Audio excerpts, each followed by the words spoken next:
तो कहानी की शुरुआत में हमें न्यूयॉर्क का पार्क दिखाया जाता है। सब लोग अपने आप में ही बिजी दिखाई दे रहे थे। उस पार्क में बेंच पर बैठी हुई दो लड़कियां दिखाई जाती हैं, जिनमें से एक लड़की नोटिस कर पाती है कि अचानक से एक तेज हवा का झोंका आया था और फिर उसने देखा कि पार्क में खड़े हुए सारे के सारे लोग स्टक हो गए हैं। वो जब अपनी दोस्त को बुलाने लगती है तो देखती है कि उसकी दोस्त भी कुछ अजीब सा रिएक्ट किए जा रही है और फिर वो उसके आंखों के सामने ही अपने ही हेयर पिन को निकालकर अपने गर्दन में स्टैब करते हुए अपने आप को इस तरह से मारती है जो रोंगटे खड़ा कर देने वाला था। इसी पार्क के साइड पर हमें एक कंस्ट्रक्शन साइट दिखाया गया। कंस्ट्रक्शन साइट वाले टॉप बिल्डिंग से एक आदमी गिर जाता है और वहीं पर उसकी बहुत ही दर्दनाक तरीके से मौत हो जाती है। सभी लोग सोचते हैं कि ये एक एक्सीडेंट होगा, लेकिन अगले ही पल जो उन्होंने देखा कि एक एक करके टॉप फ्लोर पर जितने भी लेबर काम किए जा रहे थे उन्होंने अपने आप को नीचे गिराना शुरू कर दिया था। यहाँ से सीन सीधा शिफ्ट होकर हमें एक स्कूल का सीन दिखाया जाता है, जहाँ पर हम एलियट नाम के एक टीचर को देख पाते हैं बच्चों के पास जब वो लेक्चर दिए जा रहा था कि तभी अचानक से उसे स्टाफ रूम में बुलाया जाता है, जहाँ से उसे शहर में होने वाले उन इंसिडेंट्स की खबर मिलती है जहाँ पर लोग अपने आप को ही मार रहे थे। पार्क के लोगों ने भी एक एक करके अपने आप को मार दिया था और पूरा सेंट्रल पार्क अब खून से भर चुका था। यहाँ पर प्रिंसिपल को लग रहा था कि ये दरअसल एक टेररिस्ट अटैक है और उन्हीं लोगों ने कोई किसी तरह का वायरस और केमिकल्स को हवा में छोड़ रखा है, जिसकी वजह से लोग मारे जा रहे हैं, क्योंकि उसकी वजह से इंसानों की दिमाग काम करना बंद कर दे रही है। वो अपने आप को ही मार देते हैं। अब बच्चों की सिक्योरिटी के लिए वो लोग स्कूल को बंद करने का डिसीजन लेते हैं और सभी लोगों को घर भेज देते हैं। यहाँ पर एलियट के साथ उसका फ्रेंड जूलियन को भी दिखाया जाता है। जाते हुए वो उससे कहता है कि तुम मेरे साथ मेरे गाँव क्यों नहीं चलते, वहाँ पर सब कुछ सेफ है। एलियट को भी उसका यह आइडिया बुरा नहीं लगता, इसीलिए उसने घर आते ही पैकिंग करना शुरू कर दिया और देखता है कि घर में उसकी वाइफ उसी इंसिडेंट की न्यूज देख रही थी। गवर्नमेंट भी इस वायरस के बारे में कुछ नहीं बता पा रही थी, जो इस तरह से लोगों को इतना दर्दनाक मौत दे रही थी। वायरस कहां से आया था ये भी किसी को भी नहीं पता था। एलियट की वाइफ टीवी पर इतने सारे लोगों की लाशें देखकर डर जाती है और ये लोग फौरन अपने घर से स्टेशन के लिए निकल पड़ते हैं, जहां जाकर ये लोग देखते हैं जूलियन तो आ चुका था, पर जूलियन की वाइफ अभी तक वहां उसके पास नहीं पहुंच सकी थी क्योंकि वो भीड़ में फंस गई थी। स्टेशन पर भी इस टाइम काफी ज्यादा रश था और हर कोई इस शहर को छोड़कर जाना चाहता था। ट्रेन का टाइम भी हो जाता है और जूलियन को कॉल पर अपने वाइफ यह कहना पड़ जाता है कि तुम अगली ट्रेन से आ जाना, और वो एलियट के फैमिली के साथ अपनी बेटे को लेकर निकल जाता है। दूसरे सीन में एक फिलाडेल्फिया के एक पार्क का सीन दिखाया जाता है। न्यूयॉर्क के पार्क की तरह ही यहाँ पर भी हवा का एक झोंका आता है और पार्क में मौजूद सभी लोगों की पैर एकदम से रुक जाती हैं। इसी पार्क के बगल में रोड का भी सीन दिखाया जाता है, जहाँ पर उसी तरह से सारी कार्स भी अपनी अपनी जगह पर रुक गई थी। एक पुलिस ऑफिसर अपनी कार से बाहर आकर गन उठाया और अपने आप को ही शूट करके जाने ले लेता है, जिसके बाद एक एक करके बाकी लोग भी अपनी गाड़ियों से निकलते रहते हैं और उस ऑफिसर के गन से अपने आप को मारते चले जाते हैं। कोई अपने आप को किसी चीज से स्टैब करके मारता है तो कोई अपने आप को मारने के लिए सर को दीवार पर टक्कर मारने लग जाता है। दूसरी तरफ जूलियन अभी भी अपने वाइफ से कांटेक्ट करने की लगातार कोशिश किए जा रहा था, तो उसकी वाइफ उसे बताती है वो सेफ है। अभी वो बात ही कर रहा था कि तभी अचानक कुछ ही दूरी पर ट्रेन को रोक दिया जाता है। ट्रेन में सवार हुए पैसेंजर परेशानी में आ जाते हैं और उन सारे लोगों को ट्रेन से निकाल भी दिया जाता है। यहाँ पर सभी ट्रेन पायलट के साथ कंडक्टर खड़े हुए थे। एलियट जाकर जब उनसे ट्रेन रुकने की वजह पूछता है तो वो बताते हैं कि सामने का सिग्नल्स अजीब तरीके से गायब हो गया है और इसीलिए अब कोई भी ट्रेन आगे नहीं जा सकती। वे सभी कंट्रोल सेंटर से भी अपना अपना कॉन्टैक्ट खो बैठे थे। अब ये लोग इस टाइम जिस जगह पर रुके हुए थे सभी पैसेंजर्स वहाँ के एक होटल में चले जाते हैं। वहीं पर एक औरत एलियट को एक वीडियो दिखाती है एक जू की, जहाँ पर एक आदमी ने खुद अपने आप को जू में रह रहे शेरों के हवाले कर दिया था। यह वीडियो इतना ज्यादा क्रिपी था कि जिसने भी इस वीडियो को देखा उनके तो होश ही उड़ गए। वे सारे लोग अब परेशान हो गए। अब यहाँ पर टीवी चलता है। सभी लोगों का ध्यान टीवी की तरफ चला गया, जिस न्यूज में इसी वायरस के बारे में बताया जा रहा था। और खतरे की बात तो यह था कि इस टाइम यह सारे के सारे पैसेंजर जिस टाउन के अंदर थे उसी टाउन को वायरस का हब बताया जा रहा था। यह सुनने के बाद तो सभी लोग पैनिक होकर इधर उधर भागने लग जाते हैं। सभी इस शहर से निकलने की कोशिश में लग जाते हैं।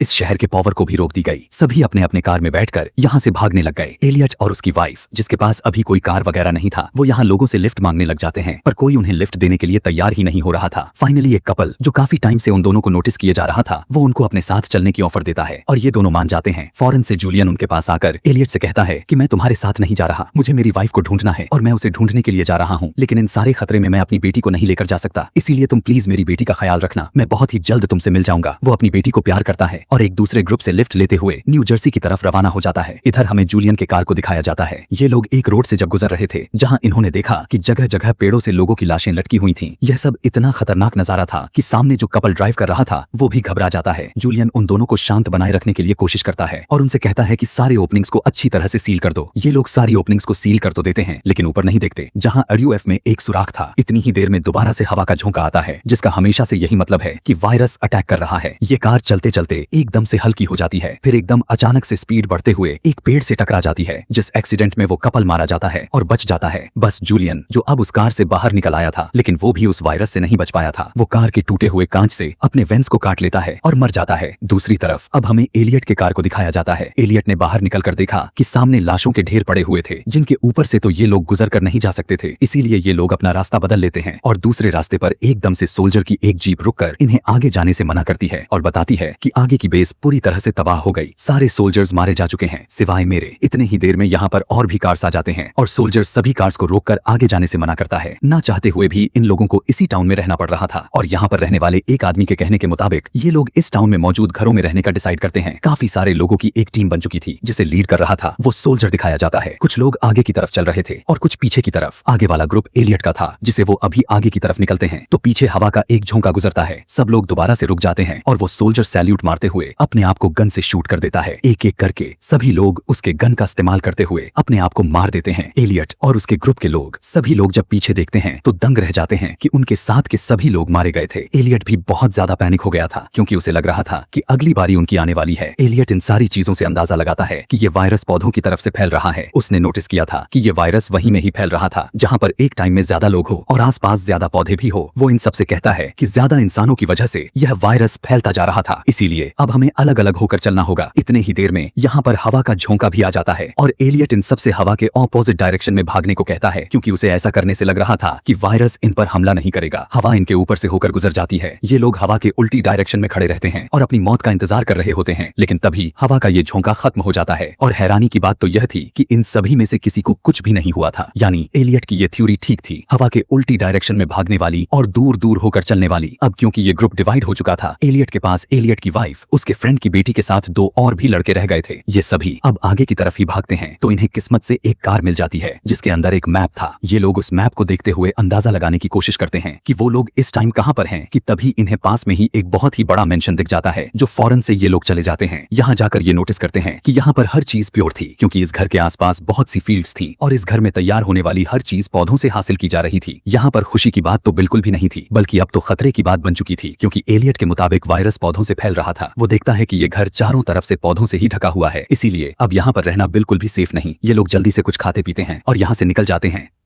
यहाँ से भागते ही ये लोग देख पाते हैं कि बाकी के ग्रुप के लोग भी इसी घर के अंदर आ गए थे। दूर उसी घर में हवा का झोंका फिर से चलता है और सभी लोग एक्ट करने लग जाते हैं। एक आदमी तो जाकर यहाँ पर घास काटने वाली मशीन को ही चला देता है और खुद उसके नीचे लेट जाता है। उसकी बॉडी क्रश हो जाती है और वो मारा जाता है। बाकी सभी लोग भी इसी तरह अपने आप को बड़ी बेरहमी तरीके से मारते चल जाते हैं। इन्हीं फील्ड्स में एक रेडियो भी लगा हुआ था, जिसके जरिए इन लोगों को पता चलता है कि ये वायरस वेस्ट की तरफ कम फैल रहा है। अब वेस्ट की तरफ जाने पर बहुत सारे घर थे जिन्होंने अपने आप को लॉक कर लिए थे, जिसके बाद ये लोग दूसरे घर का दरवाजा नॉक करते हैं तो कोई इनकी बात नहीं सुनता और ना ही कोई दरवाजा खोलता है। फाइनली एक घर के अंदर से एक आदमी जवाब तो देता है, लेकिन इनके आने के लिए दरवाजा नहीं खोलता। अब वो दोनों बच्चे जो एलियट के साथ थे, उन्हें गुस्सा आ जाता है और वो गुस्से में इस घर की खिड़कियां और दरवाजे तोड़ने की कोशिश करते हैं, जिससे उस आदमी को गुस्सा आ जाता है और वो आदमी विंडो से गन निकालते हुए दो लड़कों में से एक लड़के का मर्डर कर देता है और उस दूसरे लड़के को भी गोली मार दी। डरते हुए एलियट अपनी वाइफ और उसके फ्रेंड की बेटी को लेकर यहाँ से भाग गया। भागते भागते वो एक बहुत ही पुराने घर के पास पहुंच गया। उन्हें लगा कि इसमें कोई नहीं रहता होगा, लेकिन बैकयार्ड में एक ओल्ड लेडी बैठी हुई थी। अच्छी बात तो यह था कि ये ओल्ड लेडी अच्छी थी। वो इन तीनों के साथ अच्छा बिहेवियर रखती है और इन्हें अपने घर में गेस्ट के तौर पर भी बुलाती है। वो इन लोगों के लिए आधा दिन लगाकर बढ़िया खाना भी बनाती है और सोने के लिए अच्छा रूम भी देती है। लेकिन इस सब के दौरान एलियट नोटिस कर रहा था कि वो औरत थोड़ी अजीब भी थी और उसकी यह सोच थोड़ी ठीक भी निकल चुकी थी, क्योंकि कुछ ही देर के बाद वो दोनों उस ओल्ड लेडी को अपने रूम के बाहर खड़ा हुआ देखते हैं। एलियट परेशानी में आकर जब उससे बात करने की कोशिश करता है तो उसे पता चलता है कि वो तो नींद में चल रही हैं। एलियट जब सुबह को सोकर उठता है तो देखता है कि उसकी वाइफ और वो बच्ची दोनों बेड पर नहीं थे। वो परेशान हो गया, पूरे घर में उन्हें ढूंढने लग जाता है, लेकिन कहीं पर भी वो दोनों नहीं मिल रही थीं। उसे शक हुआ कि ओल्ड लेडी ने ही जरूर उनके साथ कुछ कर दिया होगा, इसलिए वो लेडी को ढूंढने के लिए चला जाता है और देखता है कि ओल्ड लेडी के बेड पर एक गुड़िया पड़ी थी कि तभी अचानक से वो ओल्ड लेडी उसके पीछे आ जाती है और उसे बुरा भला कहने लग जाती है। वो उससे कहती है कि मैं जानती थी कि तुम चोर हो और यहाँ पर जरूर तुम चोरी ही करने के लिए आए हो। वो गुस्से में एलियट को उसका घर छोड़कर जाने के लिए कहती है। एलियट समझ जाता है कि इस ओल्ड लेडी की दिमाग की हालात ठीक नहीं है। काफी अरसे से अकेले रहते हुए उसे नहीं समझ आ रही कि उसे किसी के साथ कैसा बर्ताव करना चाहिए।